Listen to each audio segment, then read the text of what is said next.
तेणु इंद्रिय चिते देई मती जो इंद्रिय आमर अछंती ना इंद्रिय जानिच इंद्रिय क्या कह जाए इंद्रिय कहले आमर संपूर्ण 11 इंद्रिय अच्छा केतोटी 11टी इंद्रिय गोटे है कर्मेन्द्रिय गोटे है ज्ञानेन्द्रिय कर्मेन्द्रिय है 5 ज्ञानेन्द्रिय है 5 5 5 10 आउ मन ये 11टा इंद्रिय श्रेष्ठ है मन ये जो ज्ञानेन्द्रिय अच्छी कौ माने ज्ञानेन्द्रिय कहते कौन बाक पानी पाद वायु उपस्थ है कर्मेन्द्रिय आउ ज्ञानेन्द्रिय है कौन आखि नाक पाटी कान आमे जीव ए जो इंद्रिय मान को द्वारा विषय को आमे उपभोग करुचे तेणु देखिए चोर चोरी करे आ घरे अन्य लोक घरे चोरी करती कोटी पर लोक घरे किंतु आम भीतर जो चोर माने अच्छी ना से सबुदिन आमको चोरी कर तेणु से कहते इंद्रिय चिते देई मती तोर चरण गोविंद गोविंद गोविंद कत करुची मकरंद प्रति आम एत आसक्त होचे अरे आखि कौन न देखुची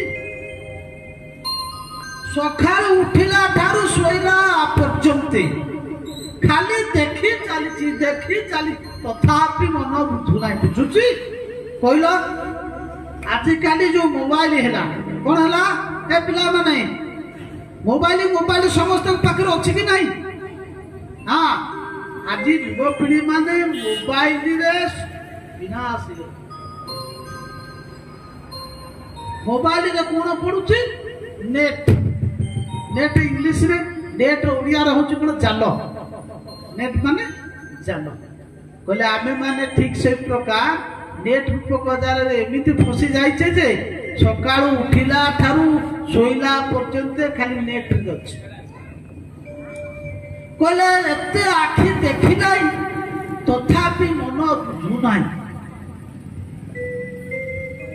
एते जिभा खाई साई नाही खाई खाई अरे पेट तथापि पेट भरू नाही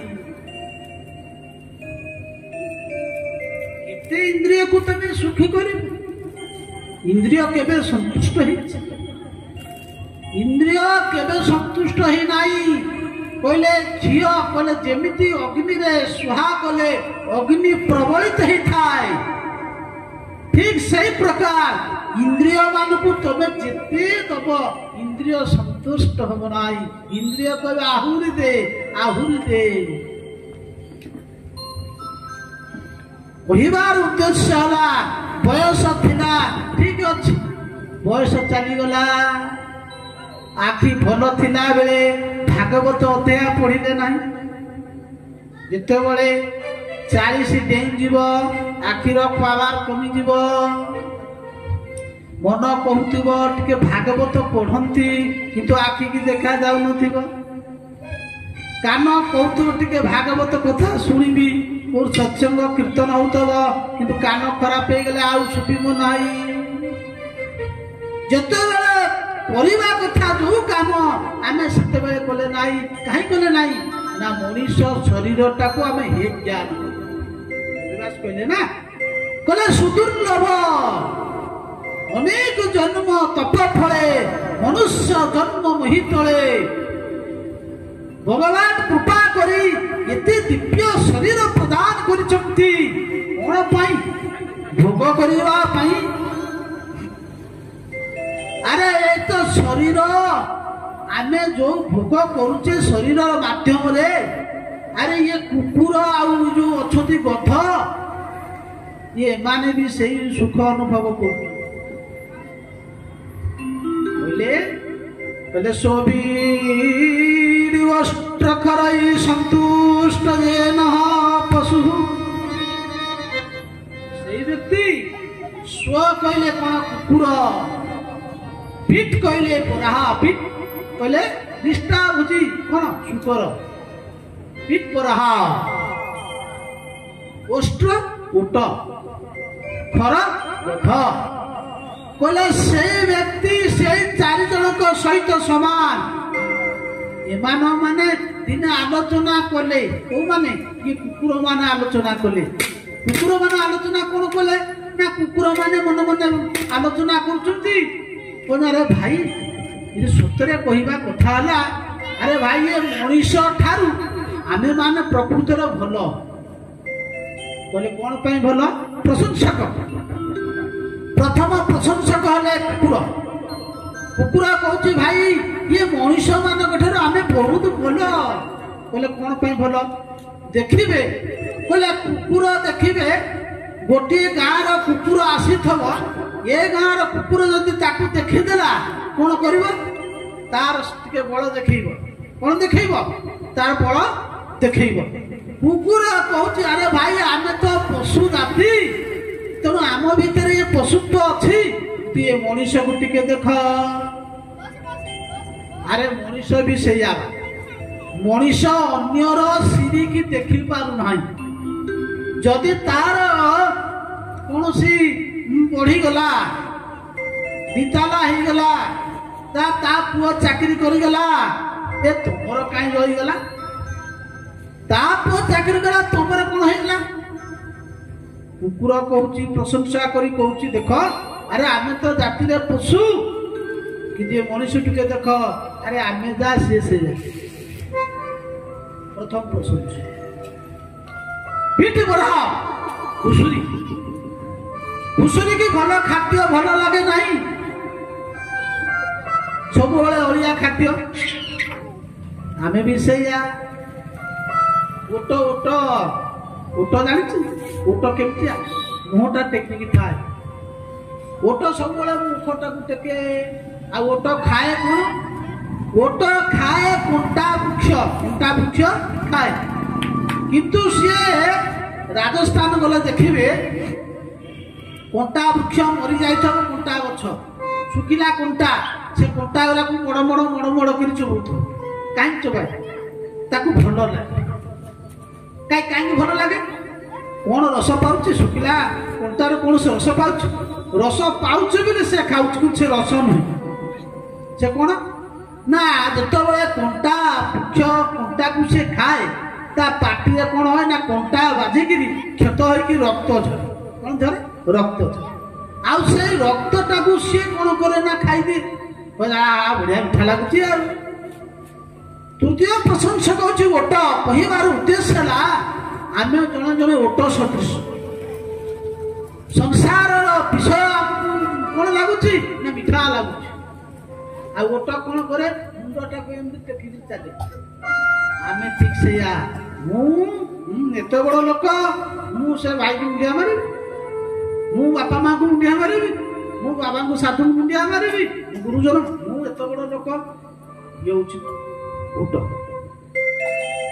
ଭଗବାନ କୃପା କରିକିରି ଯେ ଦିବ୍ୟ ଶରୀର ଦେଇଛନ୍ତି, ଆଉ ଶରୀର ଭିତରେ ବଢିଆ ବଢିଆ ଅଙ୍ଗ ପ୍ରତ୍ୟଙ୍ଗ ଲଗେଇ ଦେଇଛନ୍ତି। ହେ ମଣିଷ, ମୁଁ ତତେ ଯୋଉ ଜିନିଷ ଦେଇଛି ତୁ ତାକୁ ଠିକ ଜାଗାରେ ଲଗା।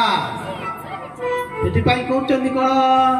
ତୁଣ୍ଡର ମଧ୍ୟରେ ଜିହ୍ବା ବହି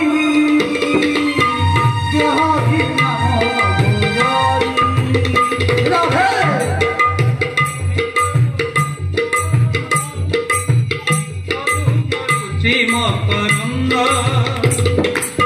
ସେ ମକରନ୍ଦ ପାନ କରି ଆନନ୍ଦେ ଗୋବିନ୍ଦ ଗୋବିନ୍ଦ ଗୋବିନ୍ଦ ପଟୁ କରୁଛି ମକରନ୍ଦ।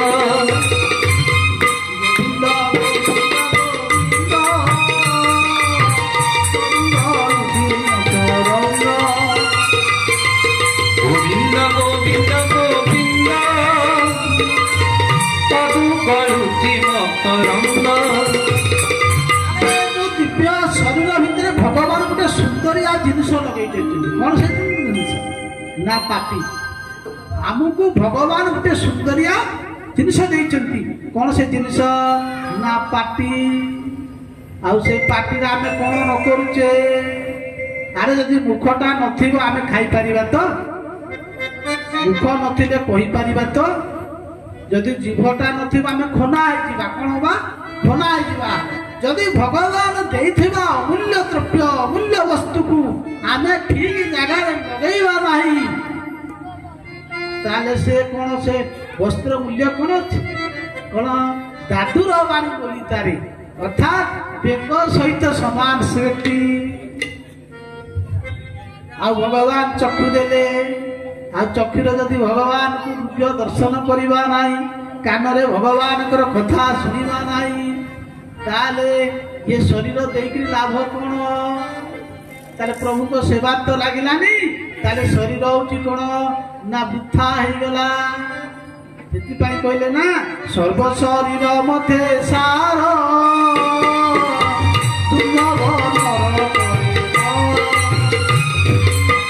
ଗୋବିନ୍ଦ ଗୋବିନ୍ଦ ଗୋବିନ୍ଦ ପଦୁ ଗଳୁଛି ମକରନ୍ଦ ଗୋବିନ୍ଦ ଗୋବିନ୍ଦ ଗୋବିନ୍ଦ